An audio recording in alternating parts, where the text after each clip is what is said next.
Mengerikan, balita laki-laki ini menelan paku hingga melakukan operasi. Baru ini dihebohkan seorang balita berumur 3 tahun jenis kelamin laki-laki di Kuba harus menjalani operasi darurat untuk menyelamatkan jiwanya karena tidak sengaja menelan sebuah paku besar. Ini adalah prosedur yang sangat berisiko, kata Dr. Mavril Isabel Benedis Fernandez, spesialis telinga, hidung, dan tenggorokan yang memimpin operasi di Rumah Sakit Anak Octavio de la Concepción y de la Pradera di Holguín.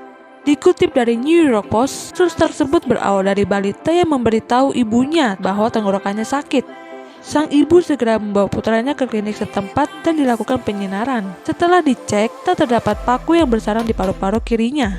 Balita tersebut akhirnya perlu menjalani bronkoskopi eksplorasi, yaitu operasi rumit yang melibatkan pemasangan bronkoskop 6,7 mm melalui laring, trakea, dan ke paru-paru untuk mengekstraksi benda asing.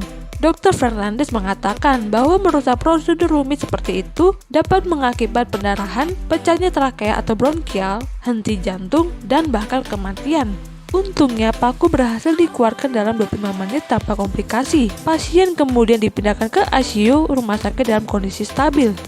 Kasus ini bukan pertama kali terjadi. Beberapa waktu lalu, ahli bedah tercengang ketika menemukan sekrup di paru-paru pasien lanjut usia. Wanita Spanyol berumur 70 tahun itu menyadari dia tidak beres setelah mengalami beberapa kali infeksi pernapasan tanpa alasan yang jelas. Dia pergi rumah sakit Vitas Vigo di Pontevedra. Hasil ronsen dada menemukan sebuah sekrup logam berukuran 9 mm bersarang di paru-parunya.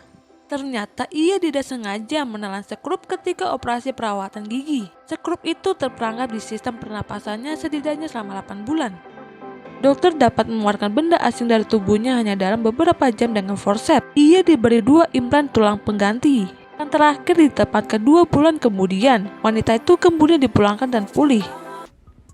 Baca berita selengkapnya di www.hops.id.